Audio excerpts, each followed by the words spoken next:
Bonjour, dans cette vidéo, je vous propose un test. Est-ce que vous êtes surdoué?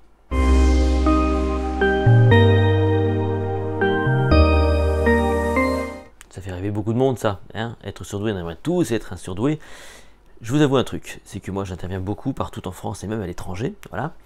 Et je rencontre de plus en plus de personnes qui se définissent elles-mêmes au potentiel. Alors elles ont été diagnostiquées au potentiel par une série de tests.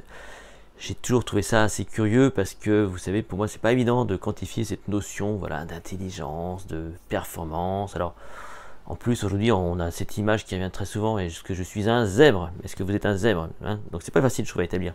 Est-ce que c'est inné? Est-ce que c'est acquis? Et puis d'abord, c'est-à-dire quoi ça? Comment est-ce qu'on définirait une personne surdouée? C'est quoi cette notion de surdoué? C'est quoi un surdoué?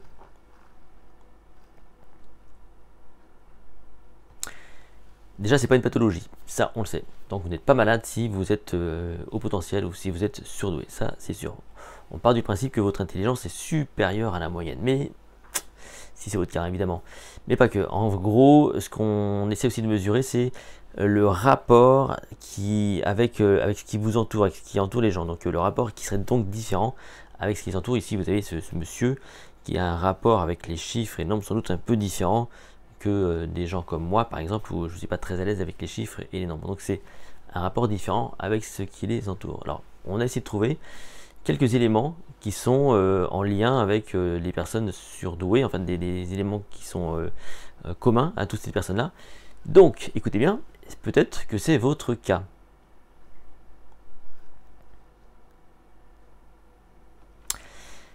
Écoutez bien, donc si par exemple vous êtes quelqu'un de curieux, un peu plus curieux que la moyenne, c'est-à-dire que vous aimez chercher, vous aimez creuser, vous avez envie de comprendre systématiquement et vous allez plus loin que la moyenne, c'est-à-dire que quand on vous donne une information, c'est plus fort que vous, il faut que vous trouviez l'essence même de l'information, voilà, donc vous êtes quelqu'un de beaucoup plus curieux que la moyenne. Ensuite, une autre caractéristique, c'est est-ce que vous avez une pensée plutôt arborescente? Est-ce que vous êtes capable comme ça de passer d'une information comme dans un mind map, si vous connaissez le mind mapping, et qu'une idée en rappelle une autre, et que vous pouvez quand même séquencer l'information?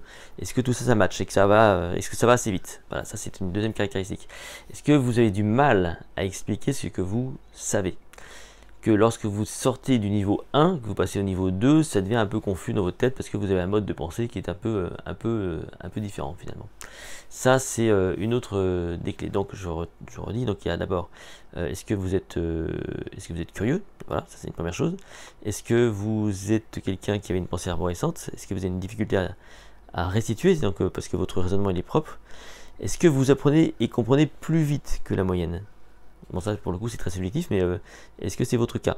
Est-ce que vous apprenez et comprenez plus vite que la moyenne? Est-ce que vous avez tendance à vous ennuyer rapidement? C'est-à-dire qu'une fois que vous êtes tout seul face à vous-même, est-ce que voilà, vous avez besoin tout de suite toujours de vous stimuler et donc d'aller toujours vers, là comme ces enfants ici, vers l'information, d'être toujours à l'affût de l'information et donc de vous nourrir d'informations?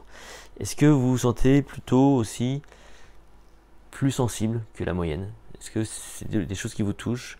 Est-ce que vous avez le sentiment aussi d'être quelqu'un d'un peu incompris parce que vous êtes passionné? Voilà, vous avez une passion, vous êtes passionné. Est-ce que vous avez le sentiment qu'on ne vous comprend pas?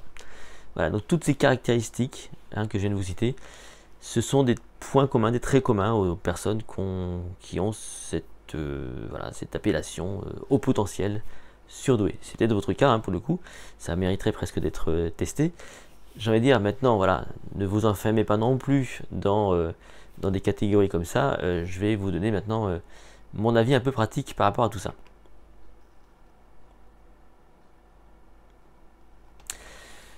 C'est clair qu'il y a une dimension génétique dans tout ça. On a déjà parlé des influences épigénétiques de tout ça, du développement humain. Donc clairement, si vous êtes né de parents très intelligents ou même eux au potentiel ou surdoués, il y a de grandes chances pour que vous héritiez de ça et c'est tant mieux pour vous.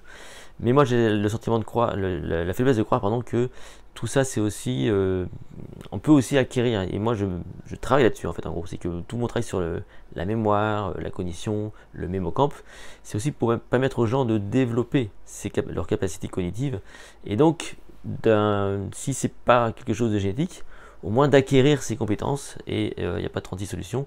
Il faut tout simplement continuer toute votre vie à apprendre, donc à être curieux. Et vous pourriez d'ailleurs calquer ces caractéristiques, donc d'être plus curieux que la moyenne, d'avoir une pensée arborescente, d'avoir peut-être cette capacité à apprendre plus vite, comprendre plus vite grâce aux stratégies, et donc faire preuve de passion aussi, parce que ce sont des caractéristiques qui reviennent très souvent. Voilà, donc pour moi, c'est pas quelque chose qui est déterminé, même si ça aide. Je pense que c'est des choses qu'on peut acquérir. Vous n'êtes peut-être pas surdoué aujourd'hui, mais vous pourriez le devenir, et donc devenir un super zèbre. Si cette vidéo vous a plu, n'hésitez pas à la liker, à la partager.